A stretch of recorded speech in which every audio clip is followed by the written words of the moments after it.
આના કરતા કીડિયારું પૂરો,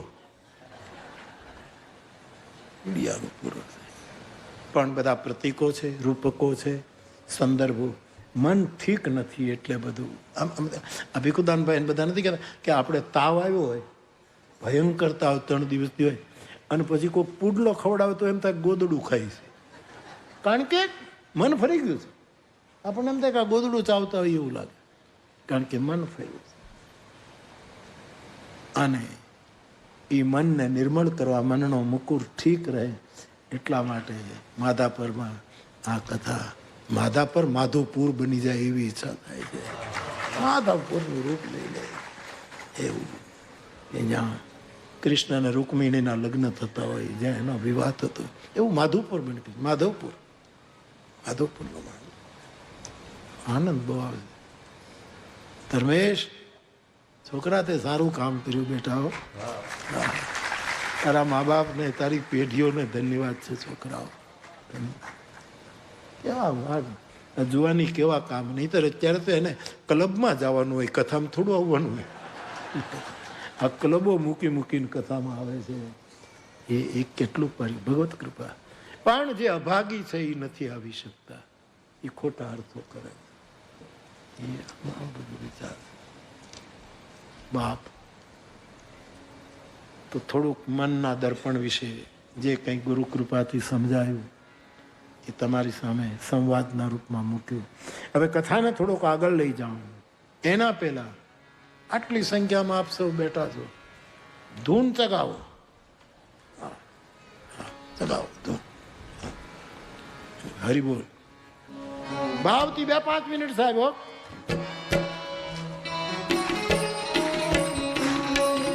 હરિ બોલ, હરિ બોલ, હરિ બોલ, હરિ બોલ. બધા ગાજો બાપ. લાલા તું એ ગા, તું બે જા લાલા, તું ગા. ફેરવું છે, ફેરવું, ફેરવું, ફેરવું. હરિ બોલ, હરિ બોલ, હરિ બોલ, હરિ બોલ, હરિ બોલ, હરિ બોલ, હરિ બોલ, હરિ બોલ, હરિ બોલ, હરિ બોલ, હરિ બોલ, હરિ બોલ, હરિ બોલ, હરિ બોલ, હરિ બોલ, હરિ બોલ.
गलिन में, कुंज गलिन में, नीम ग्राम में, नीम ग्राम में, रमण रेति में, रमण रेति में, राधे राधे, राधे राधे, राधे राधे, राधे राधे, राधे राधे, राधे राधे, राधे राधे, राधे राधे, राधे राधे, राधे राधे, राधे राधे, राधे राधे,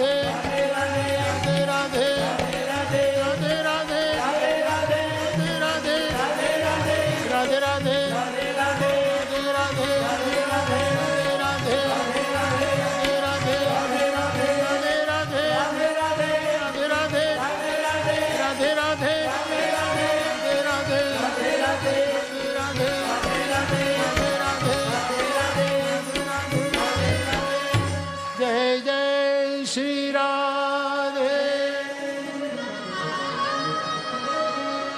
जय जय श्री राधे,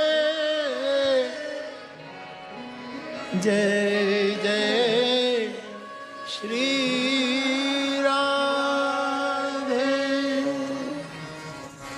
हरि बोल, हरि बोल, हरि बोल, हरि बोल, हरि बोल, हरि बोल, हरि बोल, हरि बोल, हरि बोल, हरि बोल, हरि बोल, हरि बोल, हरि बोल,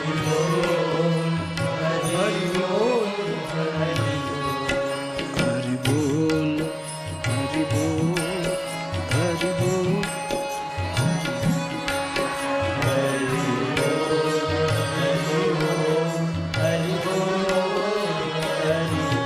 तो बाप कथाનો ક્રમ તુલસીદાસજીએ રામચરિત માનસના 4 ઘાટ બનાવ્યા, જે કાલે થોડો સ્પર્શ કર્યો. એમાં શરણાગતિના ઘાટ ઉપર તુલસી બેસીને આ રામકથા કહે છે. પછી કર્મના ઘાટ ઉપર પ્રયાગમાં જ્યાં રામકથા ગવાવાની છે ત્યાં તુલસીદાસજી આપણને લઈ જાય છે. તીર્થરાજ પ્રયાગ, જ્યાં ગંગા યમુના સરસ્વતીનો સંગમ, અક્ષયવટ, વેણી માધવ વિરાજે. પ્રતિવર્ષે કુંભ ભરાય, કલ્પવાસ. 12 વર્ષે પૂર્ણ કુંભ, મહાકુંભ. એકવાર કુંભ ભરાયેલો ભરદ્વાજ ઋષિના આશ્રમમાં ષડ દર્શન તમામ સાધુ સંતો અનુષ્ઠાન કરતા હતા. કલ્પવાસ પૂરો થયો, બધા મહાત્માઓ અનુષ્ઠાન કરીને પોતપોતાના આશ્રમ તરફ વિદાય લેવા લાગ્યા. ત્યારે યાજ્ઞવલ્ક્ય નામના મહાપુરુષ, જે ઉપનિષદના બહુ જ હરેક પ્રકાર સે સમૃદ્ધ મહાપુરુષ, એ પણ ભરદ્વાજજીને ત્યાં કલ્પવાસ કરવા આવેલા. એમણે પણ વિદાય માંગ્યું. ત્યારે ભરદ્વાજજીએ એમના ચરણ પકડી લીધા કે મહારાજ, હું બધા સાધુ સંતોને વિદાય આપું, પણ આપને નહીં આપું. યાજ્ઞવલ્ક્યએ કહ્યું કે હું પણ 1 મહિનાથી હતો, હવે હું જાઉં કે નહીં મહારાજ? ચરણ પકડી લીધા. કે કોઈ ખાસ કામ છે? બોલે બહુ જ મોટું કામ છે. શું? મહારાજ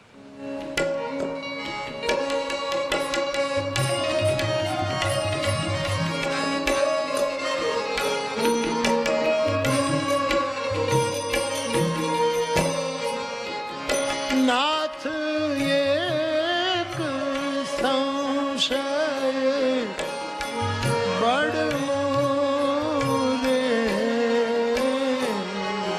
करगत वेद तत्व सर्व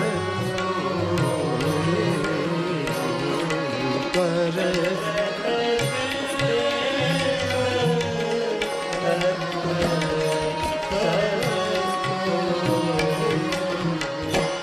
મહારાજ, મારા મનમાં એક બહુ જ મોટો સંશય છે. આપના હાથમાં વેદોના તત્વો, હાથમાં આમળાનું ફળ હોય એવી રીતે છે. તમે દળ દઈને મને સમજાવી શકશો? અત્યાર સુધી આ મારો સંદેહ પકડીને બેઠો છે. આપને મહારાજ સંદેહ, આપ તો મહાત્મા છો, કેટલું મોટું આપનું નામ છે, વાલ્મીકીજીના આપ આશ્રિત છો. હા બાપજી, પણ મનનો વેમ ગયો નથી. શું કે હું જ્યાં જોઉં છું ત્યાં રામ નામનો અમિત પ્રભાવ છે. જ્યાં જોઈએ ત્યાં રામ નામનો પ્રભાવ છે. સંતો રામ નામ ગાય, પુરાણો રામ નામનું ગાયન કરે, ઉપનિષદ પણ રામ તારકોપનિષદ, એમાં પણ રામ નામનું મહામંત્રનું વર્ણન આવે. તો સંતો, ઉપનિષદો, પુરાણો રામનું નામ ગાય છે. એ રામ કોણ છે? ચાલો સદગ્રંથો તો રામ નામનું લે, પણ સંતત જપત શંભુ અવિનાશી, અવિનાશી શંકર ભગવાન નિરંતર રામ રામ રટે. વિનાશી માણસ તો જપે તો સમજાય, પણ જે અવિનાશી છે એ પણ નિરંતર રામ રામ રટે. જ્ઞાન ગુણ રાશિ છે શિવજી નામ. તો આ રામ કોણ છે? હા, એક રામની અમને ખબર છે કે જે દશરથજીના પુત્ર, 4 ભાઈઓ હતા. જનકપુરમાં એમનું લગ્ન થયું. રામને રાજગાદી મળવાની હતી, એને બદલે વનમાં જવું પડ્યું. વનમાં અસુર સીતાનું અપહરણ કરી ગયો. રામને રોષ આવી ગયો. રાવણ કુળનો નાશ કરી સીતાને લઈને પાછા આવ્યા. રામ રાજ્યની સ્થાપના થઈ. આ ઐતિહાસિક રામની અમને ખબર છે, પણ મારે જાણવું છે કે શિવ જેને જપે, ઉપનિષદ જેનું ગાયન કરે, એ રામ કેવલ ઐતિહાસિક ન હોય, આધ્યાત્મિક હોય. એ રામ કોણ છે? કારણ કે શંકર આદિ જો રામકથા ગાતા હોય, કહેતા હોય, ઉપનિષદો આ લોકો સામાન્ય માણસની કથા ન ગાય. અમે આ કથા કહીએ ને એટલે જવાબદારીનું અમારા માટે એવા નિયમો છે કે કથામાં ગ્રામ્ય વાર્તા ન આવવી જોઈએ. આ નિયમ છે બાપ. એટલે ગામના ઓઠા ન આવે એમ નહીં. દ્રષ્ટાંતો, ગ્રામ્ય વાર્તાનો અર્થ છે જેમાં બીજાની નિરંતર લોકોની નિંદા થતી હોય એવી એક પણ વાર્તા કથામાં ના આવવી જોઈએ. અને ગ્રામ્ય વાર્તા 5 સૂત્રો આપ્યા વક્તાઓ. ક્યાં આપણે ઠીક છે જવાનું. પહેલું છે ગ્રામ્ય વાર્તા થાય એ રામકથા નથી. નિદાન થાય, નિંદા કોઈની ન થાય. આ હંમેશા. ડોક્ટર દર્દીની નિંદા નથી કરતો, પણ નિદાન કરે છે કે તે ખાવા ફેર કર્યો છે એટલે તને કફ થઈ ગયો. આમ તો વાંક જ કાઢવા જેવું છે ને, ભૂલો જ કાઢીને, પણ એ નિંદા નથી, નિદાન છે. એના આરોગ્ય માટે, એના ભવિષ્યના બીમારીથી મુક્ત થાય માટે નિદાન કરાય. ગ્રામ્ય વાર્તાની મનાય.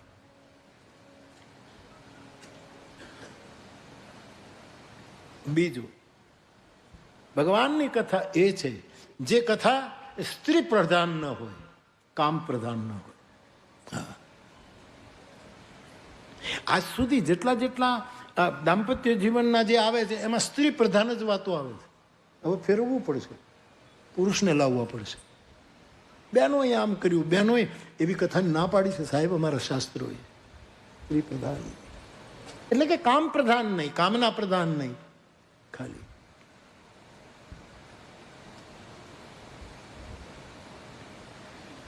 જ્ઞાનેશ્વર મહારાજ તો કહે છે કે કથામાં 2 જ રસ હોવા જોઈએ. છોકરો, આમાં તો 9 રસ જબ તક જોગ બિરાગા એવું લખ્યું છે એટલે 9 રસ છે. પરંતુ જ્ઞાનેશ્વર માઉલી એમ કહે છે કથાના 2 જ રસ, એક શાંત રસ અને બીજો કરુણ રસ. આ સિવાય કથામાં બીજા રસ ના હોય. આવું જ્ઞાનેશ્વર મહારાજની નોંધ છે મરાઠીમાં. તુલસીએ 9 રસની છૂટ આપી છે. કથા સ્ત્રી પ્રધાન ન હોય. સ્ત્રીને દાંટવાનું, સ્ત્રીના જ દાખલા આપવાના, સ્ત્રીનું જ એ કથામાં પ્રતિબંધ છે. નારીનું સન્માન થવું. આમ હળવા મૂડમાં અથવા તો આપણે વિનોદમાં એક વાત જુદી છે. તમે માર્ક કરજો, વર્ષો સુધી જે દ્રષ્ટાંતમાં બહેનો આવતા હોય એ કાઢીને મેં ભાઈઓને ગોઠવી દીધા છે. હા, બેન આમ કહેતા હતા એમ નહીં. બેલેન્સ તો કરવું પડશે. આગળનું જગત માફ નહીં કરે. આવી બધા શરતો, આવા બધા નિયમો. કથામાં કોઈ દિવસ વેરીનું વર્ણન ન કરાય. વેરી હોય વેર કર્યા કરે, એને જે કરવું એ કરે, વિરોધ કર્યા કરે, એને એને એને વારંવાર કથામાં લવાય નહીં. એના માટે તો ભજન કરાય કે પ્રભુ એનો સ્વભાવ સુધારજો, એને સન્મતિ આવે. વેરીની કથા ન કહેવાય, સ્ત્રીની કથા ન કહેવાય, લોકોની નિંદા ગ્રામ્ય વાર્તા ન કરાય. આ બધા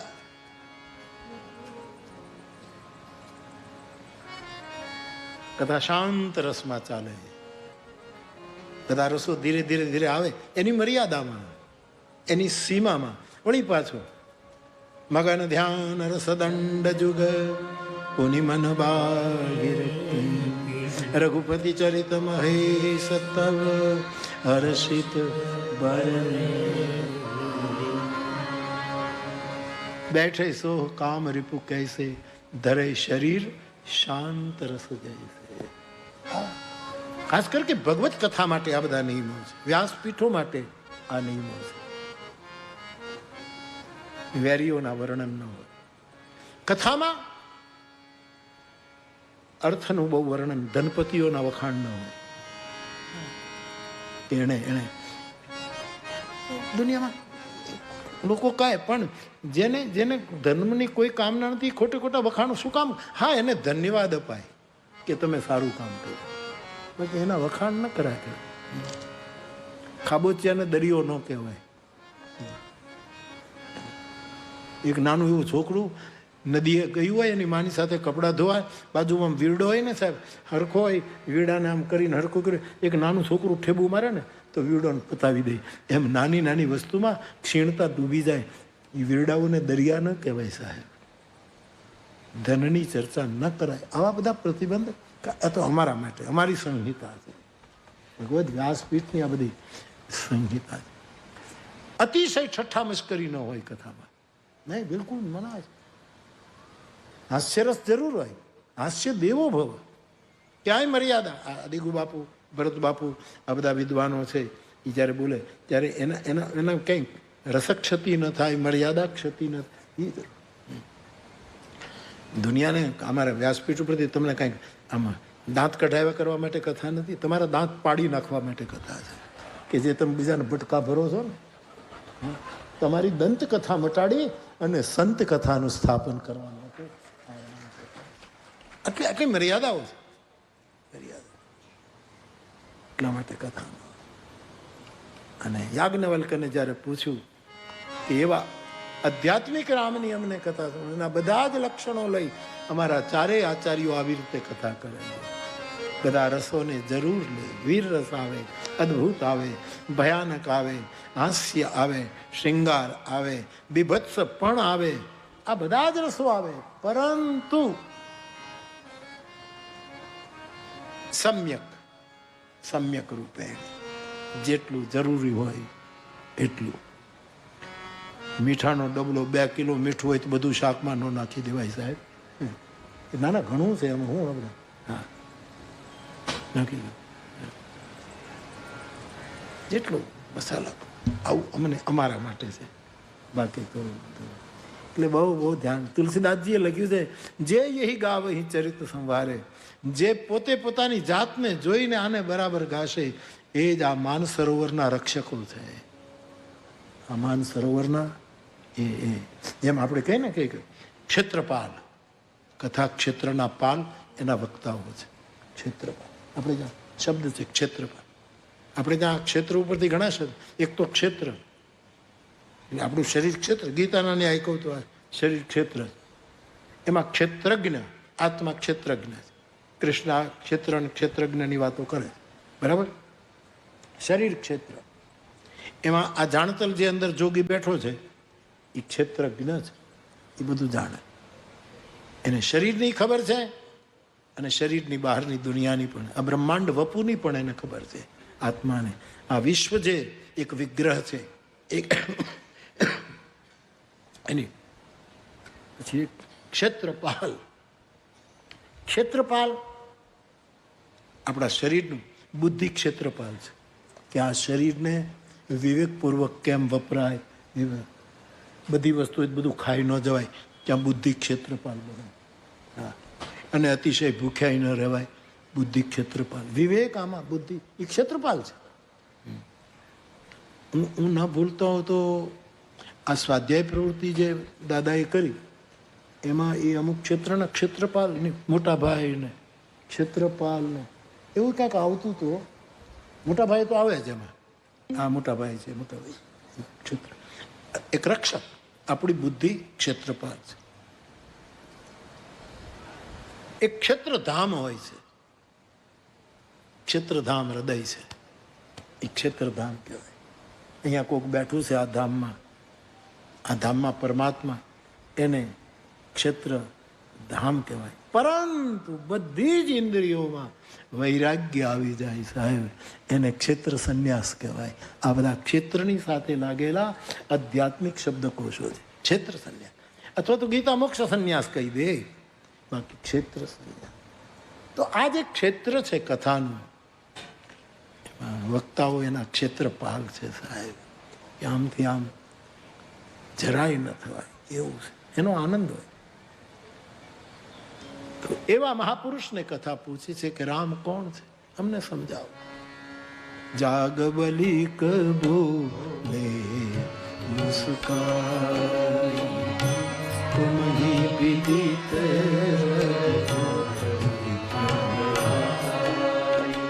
મહાપુરુષ મુસ્કુરાયા, હસ્યા અને કહ્યું કે તમને બધી જ રામની મહિમાનો ખબર છે. આવા પ્રશ્નો કરીને મારી પાસે રામના ગૂઢ રહસ્યો જાણવા માંગો છો, એટલે મૂઢની જેમ પૂછો છો. આપ તો રામના પ્રેમી છો, રામ પદમાં આપનો અતિ અનુરાગ છે. પણ આપના જેવા જિજ્ઞાસુ રામ રસિક શ્રોતા મળે તો હું રોકાઈ જઈશ, હું કથા કહીશ. અને યાજ્ઞવલ્ક રોકાઈ ગયા. કર્મની પીઠ ઉપર કથાનો આરંભ થાય છે. પ્રયાગ 2 પંક્તિમાં એને રામાયણનો મહિમાનું મહાત્મ્ય કહ્યું કે આ કથા શું છે. 2 પંક્તિ તુલસીદાસજી લખી, પ્રસિદ્ધ પંક્તિ.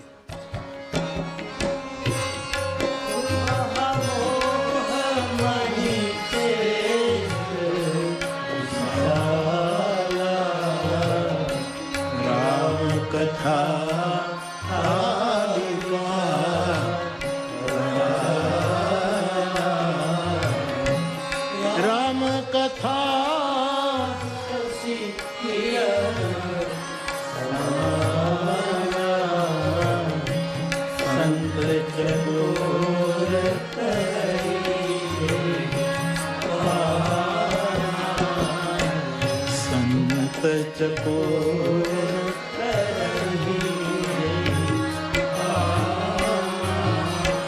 હે ભરદ્વાજજી, રામકથા કરાલ કાલિકા સમાન છે. આ બ્રહ્મની કથા છે. ઉપનિષદ બ્રહ્મ તત્વને કરાલ પણ કહે છે, કોમલ પણ કહે. તો એની કથા કરાલ કાલિકા છે. મહામોહરૂપી મહિષાસુર રાક્ષસને કથા ગાતા, કથા સાંભળતા એનો આ કથા નાશ કરે છે. અને કોમળ ચંદ્રના કિરણ જેવી કોમળ કથા છે. રસ બનીને વરસે, અમૃત બનીને વરસે, પોષણ કરે, જાગૃત કરે એવી સૂર્યની ચંદ્રના કિરણ જેવી આ કથા. પણ ચંદ્રના કિરણો બધાને ગમે ભરદ્વાજજી, પણ સંત રૂપી ચકોરોને એ વધારે ગમે છે. એવી રામની કથા. 2 પંક્તિમાં એનું મહિમા ગાયન કર્યું અને પછી કથાનો આરંભ કરે. મહારાજ, આપે મને રામકથા પૂછી, હું કહું, પરંતુ એના પહેલા તમારે ભગવાન શિવની કથા સાંભળવી પડશે. શિવચરિત્ર શ્રી ગણેશ છે રામચરિત્રનો આરંભ કરતા પહેલા. કેટલો મોટો છે. કાં તો ગંગા યમુના સરસ્વતી જ્યાં સંગમ છે ત્યાં કથા, એટલે બધા વિચારધારાનો સંગમ કરે છે. વૈષ્ણવી રામની કથા હું કહું એના પહેલા તમારે શિવની કથા સાંભળવી પડે. આ એકતા સંગમ કરવાનો, સમન્વય કરવો. તુલસીના કાળમાં પણ આ વસ્તુ હતી કે રામને માનતા હતા એ શિવનો અપરાધ કરતા હતા, શિવને માનનારા રામ નામથી દૂર ભાગતા હતા. પરિણામે તુલસીને આ લખવું પડ્યું. એટલે પહેલા શિવચરિત્ર. મેં ઘણી વખત કહ્યું છે કે રામાયણ 5 અમૃત છે, પંચામૃત છે. એમાં 5 ચરિત્રો છે પ્રધાન. એક તો રામચરિત્ર, અને સીતારામ 2 નથી, એક જ છે. લીલામાં 2 છે, નામ ભેદ છે. તો રામચરિત્ર અથવા સીતા, વાલ્મીકી સીતા ચરિત્ર જ કહે છે, રામચરિત્ર નથી કહેતા. સીતાનું ચરિત્ર જ મહત્વ છે. એમ વાલ્મીકીજીની કથામાં સીતાજી જ કેન્દ્રમાં છે, રામ ગૌણ છે. એક તો રામચરિત્ર અથવા તો સીતારામ ચરિત્ર એક. બીજું શિવચરિત્ર, શંભુનું ચરિત્ર જે શરૂ કરશે એ. યદ્યપિ એમાં પાર્વતીનું ચરિત્ર આવી જાય, કારણ કે એ વાગર થાવ્યું સંપ્રેક્તો છે. તો શિવ પાર્વતીનું ચરિત્ર એ બીજું ચરિત્ર. ત્રીજું ભરત ચરિત્ર કરીને એમ ભરતનું ચરિત્ર એ ત્રીજું ચરિત્ર. ચોથું હનુમંત ચરિત્ર, જે જામવંત એની કથા કહે છે, એ હનુમંત ચરિત્ર. પાંચમું બાબા કાગભૂષુંડીજીનું ચરિત્ર. આ 5 ચરિત્રનું પંચામૃત એ રામકથા છે. એમાં શિવ ચરિત્રથી કથાનો આરંભ થાય છે. તુલસીદાસજી લખે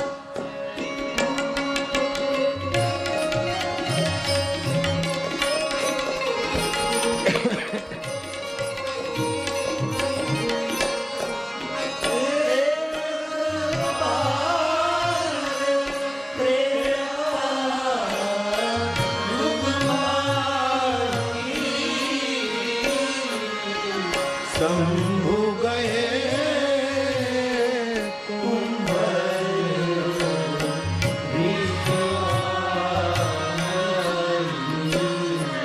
સંગ સતી જગ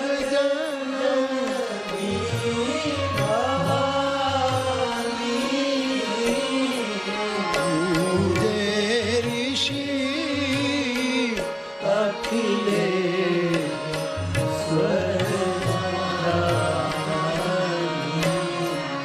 રામ કથા મુનિબર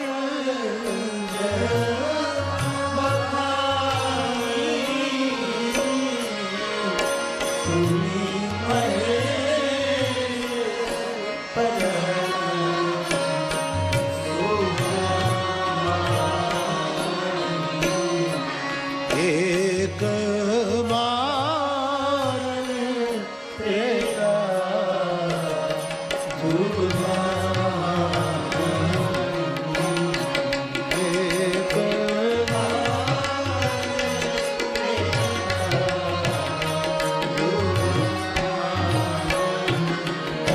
યાજ્ઞવલ્ક મહારાજ શિવચરિત્રનો આરંભ કરે.